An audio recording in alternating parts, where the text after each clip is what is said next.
Hola, ¿cómo están? Bienvenidos a una nueva clase de lengua y comunicación. Yo soy el profesor Matías Galindo, en esta oportunidad encargado de la clase correspondiente a coherencia, que es la unidad 6 del manual de nuestra cátedra. En el uso cotidiano o coloquial usamos la palabra coherencia para referirnos a algo que tiene lógica, que tiene sentido, que tiene una relación, que guarda una relación inteligible entre sus partes. En esta unidad, al abordar un texto, intentaremos responder las siguientes preguntas. ¿Qué tema o temas trata el texto?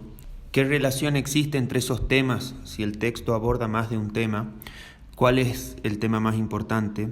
¿Qué información supone el autor o el productor del texto que el lector ya conoce?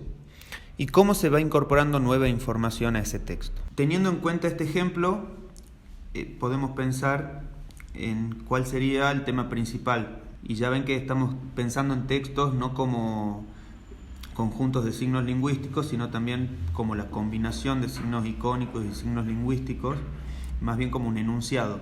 Si buscamos pensar cuál sería el tema de esta combinación entre signos lingüísticos e imagen, podríamos decir que aborda el habla tucumano, la forma de hablar de los tucumanos. ¿Qué información supone el productor del texto que nosotros tenemos como lectores? Bueno, supone que entendemos el habla tucumana y supone además que entendemos la imagen esta en la que está Dexter hablándole al oído a una chica. Asociando la imagen y los signos lingüísticos, podemos decir que estamos ante presencia de un texto porque ese conjunto de signos están relacionados entre sí de tal manera que para nosotros generan un efecto humorístico. Si nos ha hecho gracia, podemos decir que esto tiene sentido, por lo tanto tiene coherencia y estamos en presencia de un texto. ¿Qué es la coherencia? Bueno, poniéndonos un poco más académicos, podemos decir en primer lugar que la coherencia es una propiedad de los textos vinculada a la relación que existe entre las partes de esos textos. Si nos remontamos a la unidad 4,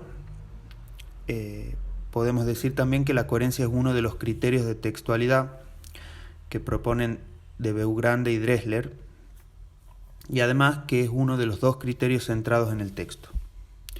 Por lo tanto, la coherencia no es una propiedad aislada, sino que se relaciona con otras propiedades de los textos y en particular se relaciona con la cohesión, a tal punto que podríamos decir que coherencia y cohesión son dos propiedades indisociables entre sí e indisociables de los textos.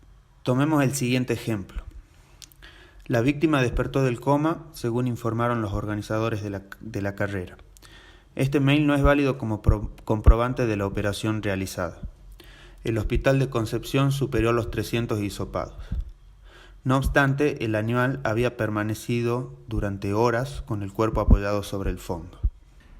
En este conjunto de enunciados, o en esta combinación de signos lingüísticos, es difícil comprender cuál es el objetivo del enunciador, si es que hubo algún objetivo, es decir, cuál es el plan global, cuál es el sentido global de estos elementos y cuáles serían las relaciones que existen entre estos elementos. No poder interpretar esas relaciones es difícil decir que estamos ante un texto.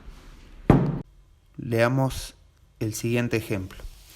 Un cachalote quedó varado y murió frente a un sector de playas comprendido entre las localidades de Camet Norte y Santa Clara del Mar, a unos 25 kilómetros al norte de Mar del Plata. En la misma zona, 7 orcas habían quedado atrapadas en septiembre. Vecinos que a primera hora de esta mañana recorrían ese sector de costa advirtieron la presencia del animal. En principio, en una posición paralela a la orilla y con mitad de cuerpo por sobre la superficie del mar. Bueno, supongo que ahí hay un error. Falta el la.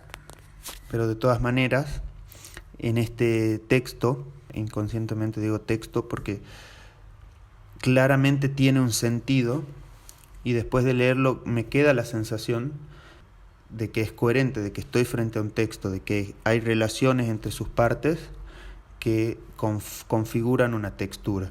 Entonces, coherencia, además de ser uno de los criterios de textualidad, podemos decir que la coherencia tiene que ver con la inteligibilidad del texto.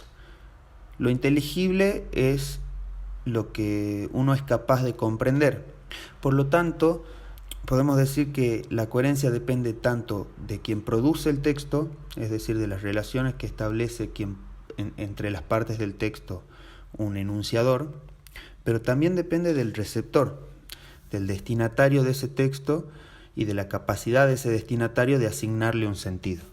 Si volvemos al ejemplo del meme, podemos decir que hay una comunidad de destinatarios que va a ser capaz de asignarle un sentido a ese meme y de que ese sentido sea gracioso, que es probablemente lo que tenía en mente el productor del texto, pero también hay una comunidad de gente que no va a entender el sentido humorístico del meme porque probablemente no conozca cómo hablamos los tucumanos. Entonces, para esa comunidad, ese texto no va a ser coherente o no va a ser tan coherente. Veamos algunas definiciones de coherencia. Podemos definir coherencia como la característica esencial del plan global que se realiza en el texto. Es la propiedad mediante la cual la interpretación semántica de cada enunciado depende de los enunciados que le siguen y anteceden y también de su relación con el contexto. Esa es una definición que propone Marta Moya, que es una docente de nuestra cátedra. Otra definición posible es que la coherencia es el resultado de una combinación de conceptos y relaciones que se expresan mediante una red centrada en determinados nodos.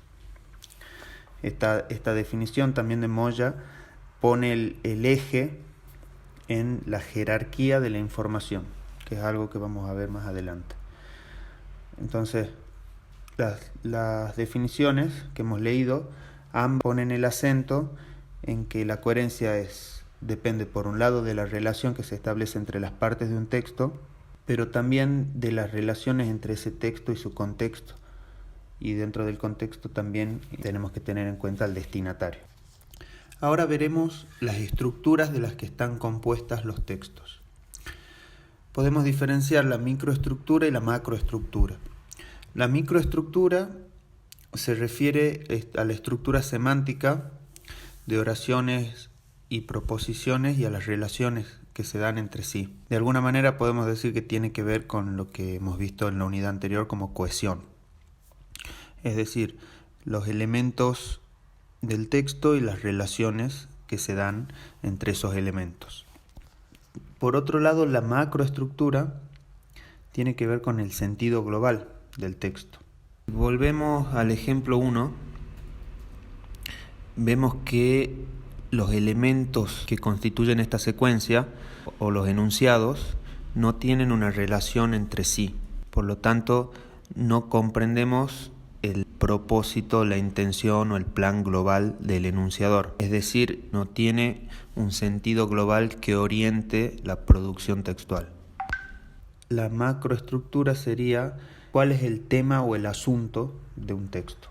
Al igual que la idea de macroestructura, Van Dijk propone tipos de coherencia. La coherencia local, la coherencia global y la coherencia pragmática. La coherencia local, podemos hacer una analogía con respecto a lo que decíamos recién de la microestructura, porque la coherencia local tiene que ver con las relaciones entre oraciones, con la coherencia al nivel microestructural. La coherencia global, sin embargo, tiene que ver con el asunto o tema global o macroproposición que condensa el sentido global del texto. Y la coherencia pragmática está vinculada a la relación que se establece entre ese texto y el contexto, es decir, con el plano de la interpretación. En este texto que ya hemos leído, pueden identificar con distintos colores algunos recursos cohesivos y las relaciones que se establecen entre las proposiciones. Por ejemplo, hay repetición cuando se habla de un sector, de ese sector. Hay campos léxicos conformados por palabras como varados o atrapadas, o playas, costa, orilla, mar. Y además también hay hiperónimos e hipónimos, como por ejemplo animal, cachalote y orca. Todos esos elementos nos permiten tejer una red entre las partes del texto y de esa manera estamos hablando de la coherencia local. La muerte de un cachalote en Mar del Plata podríamos decir que es el tema principal o tema global, es decir, es la macroestructura que contiene la principal información que hay en este texto. Bueno, hasta aquí llegamos por hoy. En la próxima clase seguiremos avanzando con progresión textual y macro reglas para completar la unidad 6, que es coherencia. Y para terminar, les dejo este meme para que analicen los elementos que aparecen, las relaciones entre esos elementos y los charlemos la próxima clase. Hasta la semana que viene. Nos vemos.